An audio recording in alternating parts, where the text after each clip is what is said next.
Hello. I got this book when I was in Monterey, and it says here a National Council of Teachers of English, Orbis Honor Book. If you take away the otter. I'd like to read a little bit here. On the Pacific coast of North America, playful sea otters hunt for sea urchins in the lush kelp forests beneath the waves. But there was a time when people took the otters away, hunting them for their thick, warm fur and almost driving them to extinction. Without sea otters to eat them, an army of sea urchins grew and devoured the kelp. Entire kelp forests were lost, along with all the marine life that depends on the kelp for survival.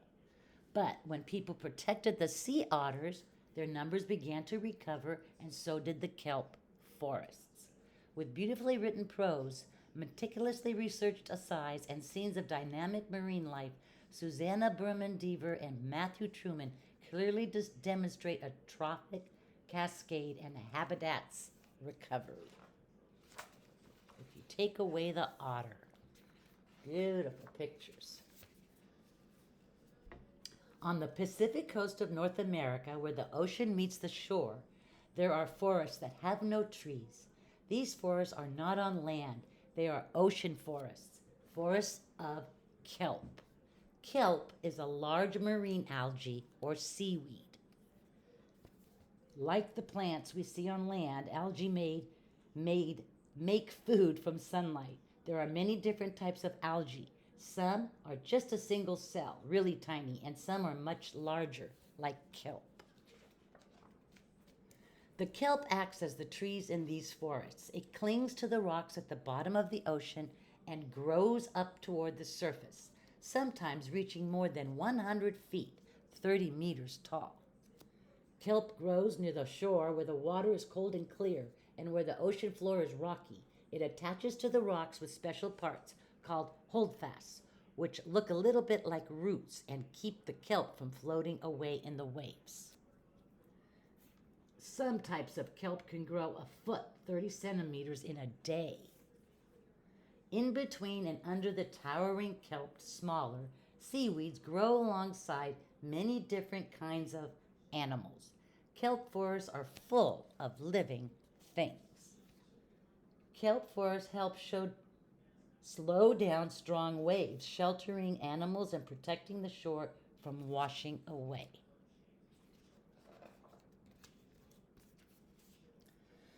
Abalones and clams, sea stars and octopuses, feathery sea worms, and swarms of tiny swimming shrimps live in these forests. Crabs scuttle and snails slink up and down the kelp blades. Spiny sea urchins creep about on tiny tube feet. Thousands of tiny creatures can be found on and around a single kelp. Different parts of the kelp house different animals. Some creatures live near the holdfast on the ocean floor, and some live on or around the leaf-like blades closer to the surface.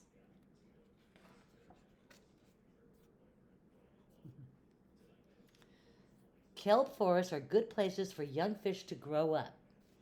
There's lots of food and there are many places to hide from predators. And swimming all around are fish. Shy kelpfish, big-eyed rockfish, and brightly spotted greenlings. Schools of silver herring and striped mackerel lay their eggs in the forest. There we go. Sea lions and bald eagles fish these forests for their supper. But the king of these forests, the hungriest hunter, is the sea otter. Otters dive into the deep and fill their bellies with fish and clams, snails and crabs, abalones and octopuses, and the prickly, spiny sea urchins. A sea otter needs to eat a lot to help keep it warm. About a quarter of its own weight each day. If you ate like an otter, you would need to eat about 24 hamburgers every day. Wow, that's a lot of food. All living things in these forests are connected. The kelp and other seaweeds make homes and shelter for the animals. They provide food too. Animals like abalone, snails, and sea urchins eat the kelp and seaweed. And some animals, like sea otters, eat other animals.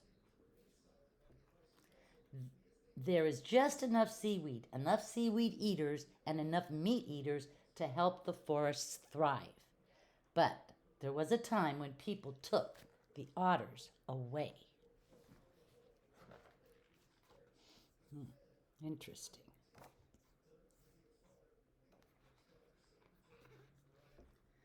Indigenous peoples had lived alongside otters for thousands and thousands of years, but then new people came to this coast. They wanted the sea otter's fur, which is thick and soft, and the warmest of warms. They wanted to sell it around the world. They took more and more, hunting the otters until almost all the otters were gone. Sea otters have the densest fur of any animal. They are around 1 million hairs in a space the size of a quarter. People do not always understand at first the changes they cause when they take too much. When they took the otters away, the kelp forest began to change. The international fur trade, which began after Russian explorers came to Alaska in 1741, changed everything. Thousands of indigenous people died from violence and disease. Fur companies forced some indigenous peoples, like the Aleut, to hunt for them. More otters were killed than ever before. Where once there were 150,000 to 300,000 sea otters, by 1911, only 1,000 to 2,000 survived. Without the otters to hunt the urchins, more urchins stayed alive each year. Those urchins made more and more urchins than had lived in the forest before. An army of urchins, and it takes a lot of food to feed an army. The urchin army crept along the ocean floor, looking for its seaweed food. They ate the small seaweeds. They ate the kelp where it clung to the rocky bottom.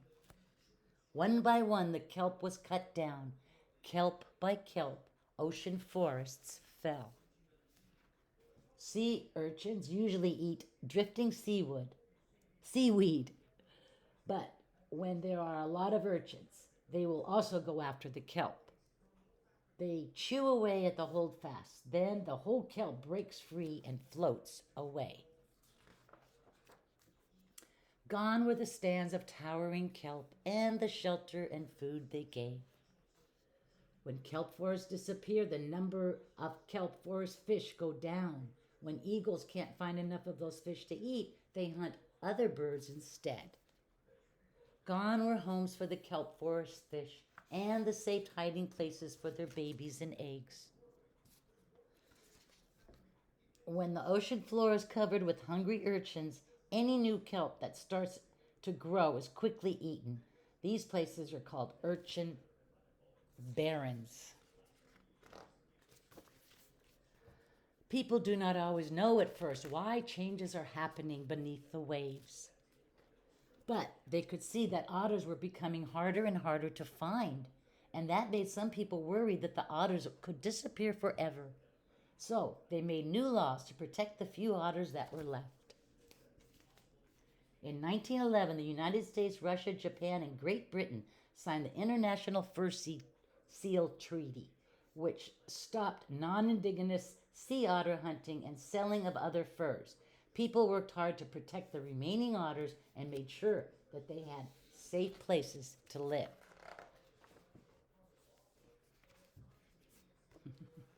Oh, wow.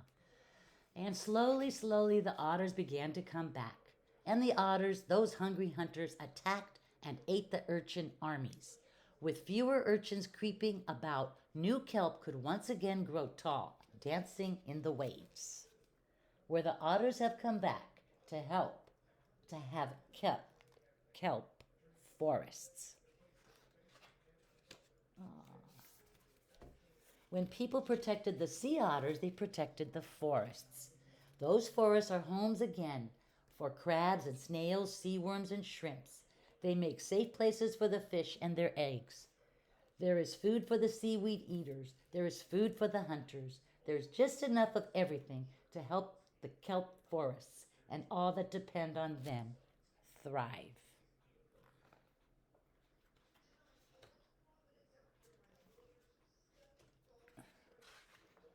Where are you guys? Thank you. Have a great day. Bye.